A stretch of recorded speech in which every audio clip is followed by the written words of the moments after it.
Hello students, welcome and welcome back to my channel. आज मैं आपके साथ डिस्कस करने वाली हूँ आपके बीए थर्ड ईयर की जो बुक है थीम्स इन कॉम्पिटिटिव पॉलिटिकल थ्योरी POLS 301 इस बुक का कोड है। इस बुक से रिलेटेड यूनिट नंबर 3 का टॉपिक नंबर 1 आज हम डिस्कस करेंगे। तो टॉपिक नंबर 1 से आपका ये 4th चैप्टर जो है कंप्लीट हो जाएगा। मीन्स कि हम इस यूनिट के 4 चैप्टर जो है इस बुक के 4 चैप्टर जो है कवर कर लेंगे। 6 आपको रेस्ट लेसन्स रहते हैं, उनको भी हम जल्दी से जल्दी कवर करने की कोशिश करेंगे।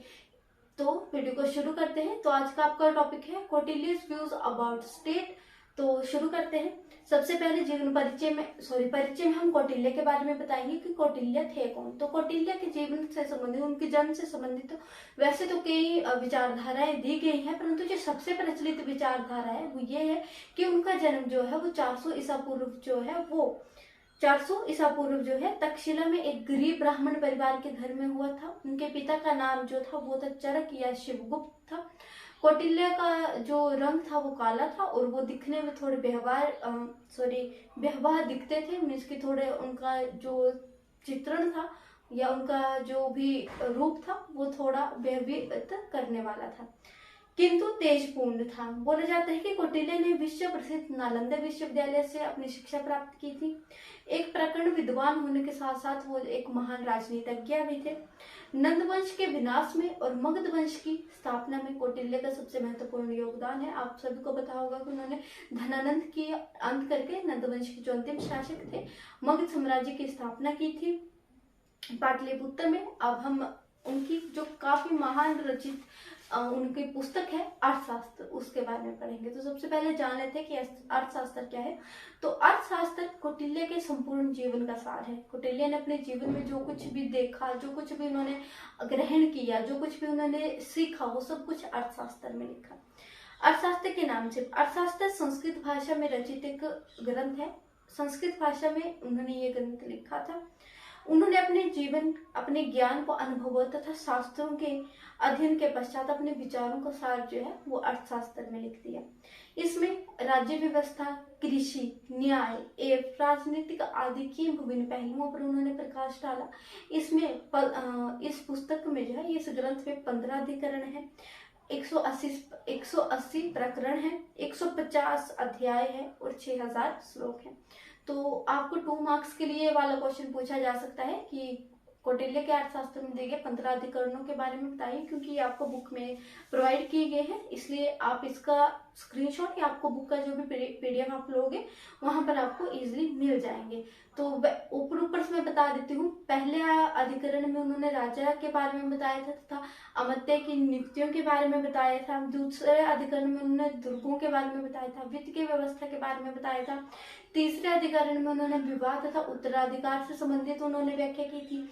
चौथे अधिकरण में उन्होंने चोरी डकैती के उपचार के बारे में बताया था। 5वें अधिकरण में उन्होंने राज्य के कर्मचारियों के कर्तव्य के बारे में बताया था। 6वें में राज्य के 7 अंगों का वर्णन किया था। 7वें में राज्य संबंधों का वर्णन किया था। तो मैं सिर्फ और सिर्फ बोलूंगी क्योंकि इसमें समझाने योग्य कुछ भी नहीं है। आप स्क्रीनशॉट लेकर खुद ही समझ सकते हैं, क्योंकि वीडियो थोड़ी लॉन्ग बन जाएगी। तो आगे की तरफ चलते हैं।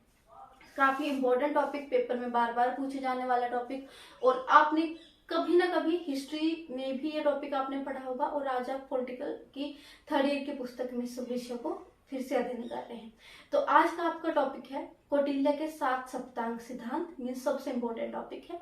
7 सप्तांग सिद्धांत, कौटिल्य के 7 तत्व जिनके बारे में हम पढ़ेंगे। तो सबसे पहले आता है, आप ध्यान से सुनेंगे और मेरे पीछे पीछे इसको रिपीट करेंगे। तो सबसे पहले आप बोलेंगे स्वामी मीन्स राजा। दूसरा आता है अमात्य मीन्स मंत्रिमंडल। तीसरा आता है आपका जनता या मीन्स की जनपद। चौथा आता है आपका दुर्ग मीन्स की राजा का महल, या जिसको आप दुर्ग बोल सकते हैं। दुर्ग अलग होते हैं, वैसे महल अलग होता है, पर मैं आपको समझाने के लिए बोल रही हूँ। चौथा आता है दुर्ग। 5वां आता है कोष। 6वां कोष मीन्स की जो भी आय व्यय का जो भी खर्च होगा वो कोष में ही रखा जाएगा। जो भी राज्य की आय होगी वो कोष है। फिर आता है आपका दंड। दंड तो आप सभी को पता होगा। और लास्ट आपका आता है मित्र। स्वामी, अमात्य, जनपद, दुर्ग, कोष, दंड, मित्र। ठीक है स्टूडेंट्स। तो सबसे पहले हम स्वामी के बारे में पढ़ेंगे, मीन्स राजा के बारे में पढ़ेंगे। तो कौटिल्य ने अपने सप्तांग सिद्धांत में राज्य को सबसे महत्वपूर्ण माना है। कौटिल्य के अनुसार राजा एक धुरी है जिसके इर्द गिर्द संपूर्ण शासन व्यवस्था घूमती है। राज्य के बिना किसी भी शासन प्रबंध जो है वो नहीं चलाया जा सकता। फिर उसके बाद आपका आता है स्वामी से उसका अर्थ आदेश देने वाला अथवा शासन करने वाले से है। होप आपको ये वाला पॉइंट समझ आ गया होगा। दूसरा पॉइंट आता है अमात्य या मंत्रिमंडल। तो कौटिल्य के अनुसार बिना अमात्य के जो है वो शासन प्रबंध कभी भी अच्छे से नहीं चलाया जा सकता। राजा तथा अमात्य मीन्स मंत्रिमंडल जो है वो राज्य के जो है वो राज्य के दो पहिए की तरह है। एक पहिए के बिना कभी भी जो है वो शासन नहीं चलाया जा सकता है। कौटिल्य के अनुसार अच्छे शासन के लिए न केवल राजा का होना अनिवार्य है बल्कि अच्छे अमात्य भी आवश्यक है। होप आपको ये पॉइंट भी समझ आ गया होगा। नेक्स्ट है आपका जनपद मीन्स जनता। तो राज्य का तीसरा अंग है जनपद है। जनपद के बिना राज्य की कल्पना भी नहीं की जा सकती है। कौटिल्य ने जनपद को स्पष्ट परिभाषा नहीं दी है। जनपद का अर्थ केवल भूभाग नहीं है बल्कि इसमें जनसंख्या भी सम्मिलित है। तो जनपद को उन्होंने दो भागों में बांटा है। पहला है प्रदेश, दूसरा है जनसंख्या।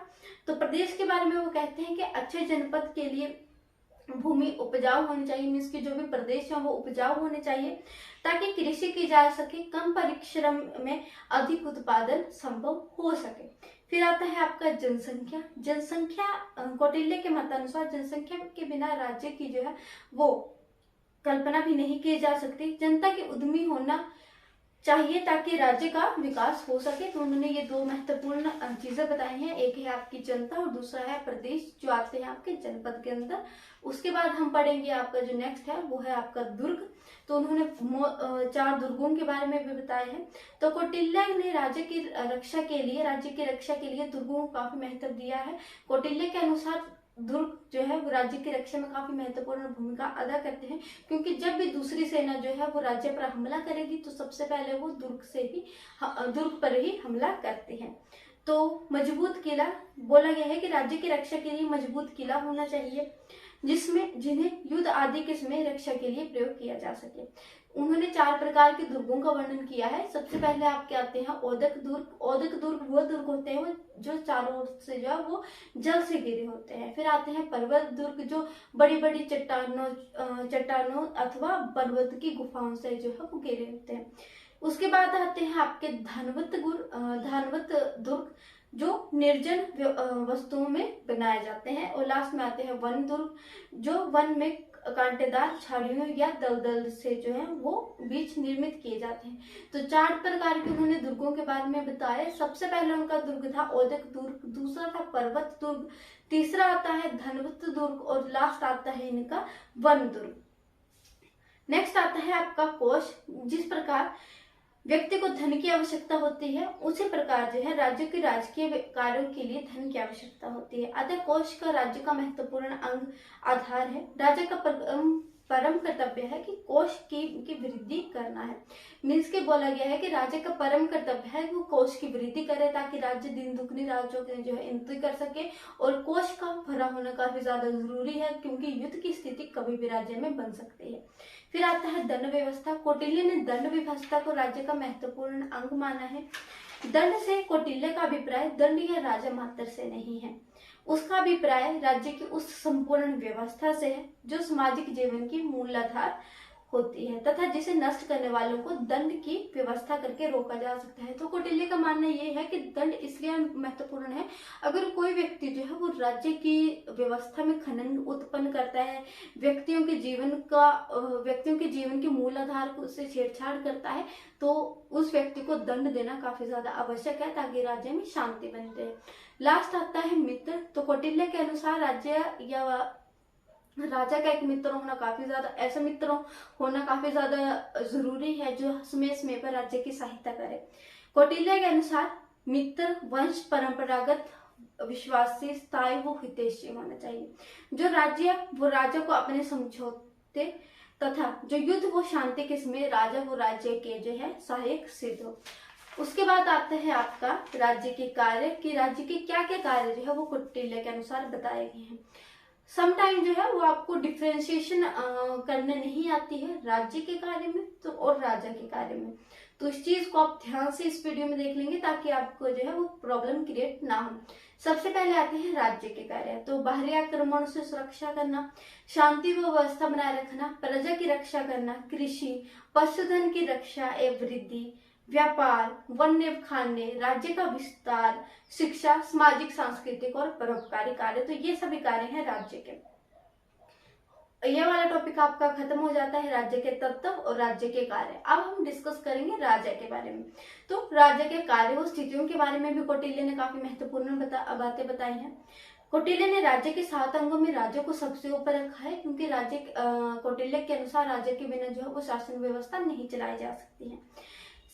कौटिल्य की शासन प्रणाली में राजा एक धुरी है जिसके इर्द गिर्द जो है वो समस्त शासन घूमता है। कौटिल्य के अर्थशास्त्र में राज्य के गुणों कार्यों का वर्णन जो है भी किया गया है।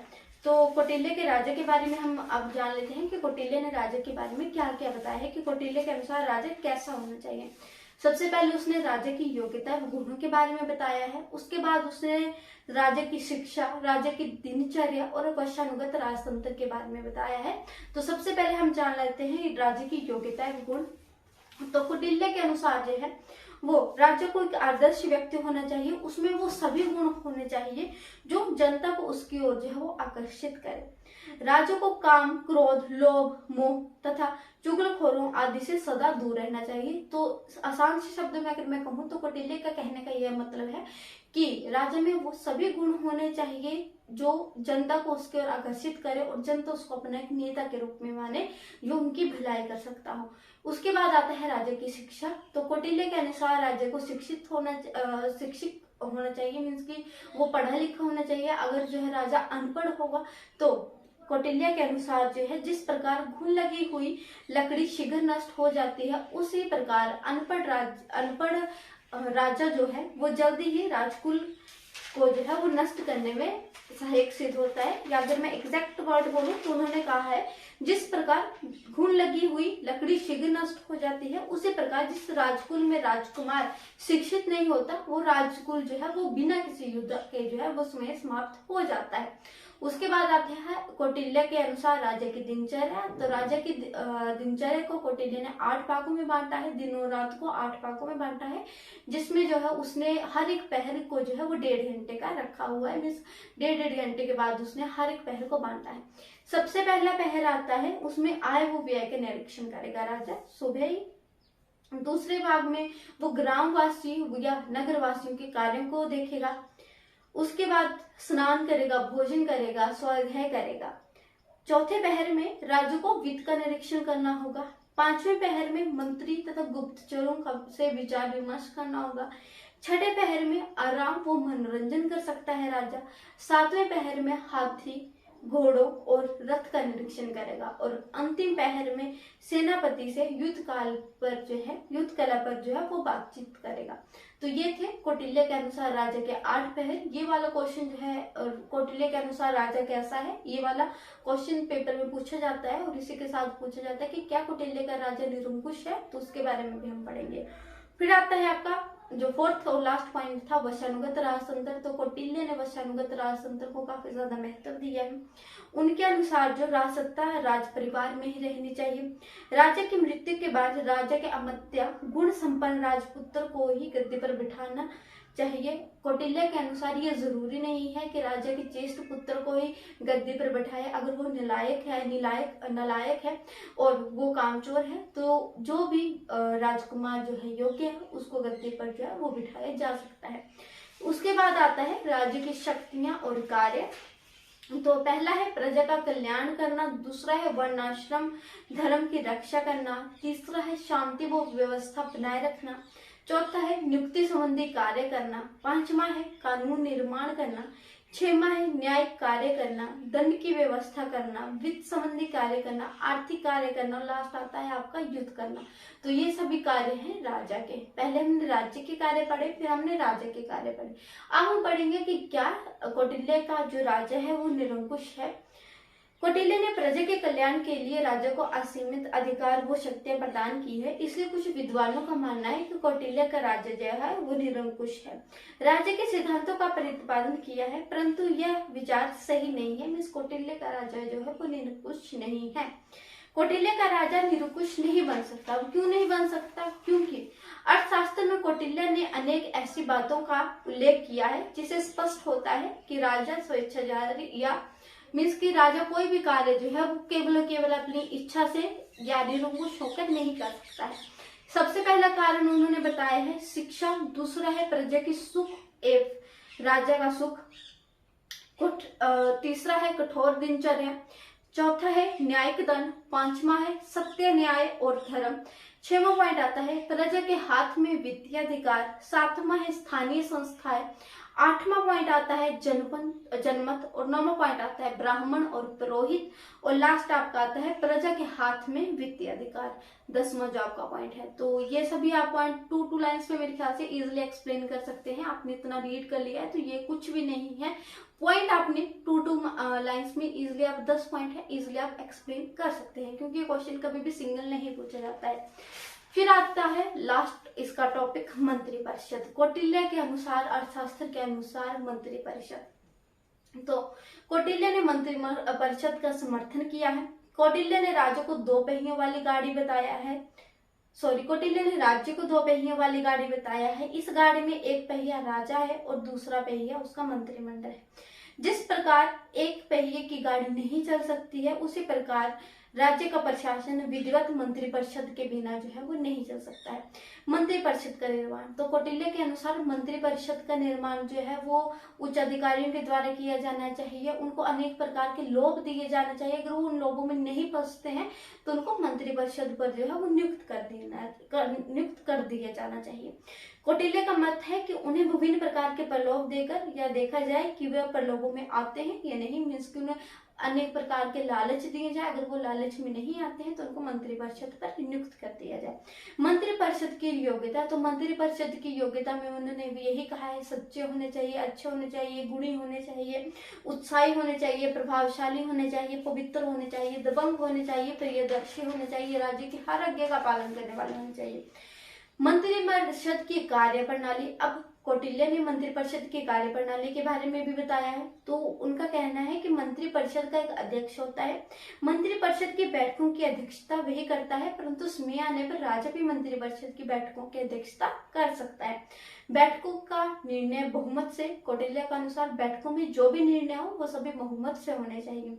राजा को प्रत्येक कार्य में मंत्री की सलाह लेनी चाहिए। निर्णय गुप्त होने चाहिए। जो भी राजा उस बैठक में निर्णय ले रहा है वो सभी निर्णय कैसे होने चाहिए, गुप्त होने चाहिए। मंत्रियों का वेतन, पद के महत्व के अनुकूल वेतन होना चाहिए, मीन्स जितना ऊंचा पद उतना अधिक उसको वेतन दिया जाना चाहिए। वेतन पर्याप्त हो ताकि अधिकारी जो है परिवार का भरण पोषण कर सके, मीन्स कि अधिकारी जो है अपने परिवार का लालन पालन भी उस वेतन से अच्छी तरह से कर सके। अगर वो अपने परिवार का संपूर्ण खर्च उठाएगा तो वो भ्रष्ट नहीं होगा। अगर राजा उसको इतनी आय दे रहा है कि वो अपने परिवार का अच्छे से भरण पोषण कर पा रहा है तो कोई भी मंत्री जो है वो क्यों भ्रष्ट होगा। आवश्यकता से कम वेतन भ्रष्ट साधनों का इस्तेमाल की संभावना को जो है वो बढ़ाता है। लास्ट में आता है मंत्रिपरिषद के कार्य, तो संकट के समय राज्य की रक्षा करना, राज्य को सलाह देना, राज्य के स्वभाव के अनुरूप कार्य करना, राज्य को भ्रष्ट आचरण से बचाना, अज्ञात विषयों को जान लेना, ज्ञात विषयों को निश्चित करना और लास्ट आता है राज्य के गुप्त वेदों को किसी को ना बताना, जो कि एक अच्छे मंत्री परिषद की जो है वो योग्यता है। तो ये था आपका यूनिट नंबर 3 का टॉपिक नंबर जो है 1, कौटिल्यस व्यूज अबाउट स्टेट। नेक्स्ट आपका जो टॉपिक है वो आपको कल प्रोवाइड कर दिया जाएगा इससे रिलेटेड, और आज आपका ये वाला टॉपिक कवर होता है। अगर आपके लिए मेरी वीडियो थोड़ी भी हेल्पफुल रहती है और इस वीडियो से रिलेटेड सभी नोट्स जो हैं और बुक का पीडीएफ और जो भी इस बुक से रिलेटेड जो भी वीडियो प्रोवाइड की गई है और जो भी नोट्स हैं वो सभी आपको डिस्क्रिप्शन बॉक्स में प्रोवाइड कर दिए जाएंगे। अगर आपके लिए वीडियो हेल्पफुल रहती है तो वीडियो को लाइक कीजिएगा, चैनल को सब्सक्राइब कीजिएगा और अपने फ्रेंड के साथ शेयर करना ना भूले। Thank you.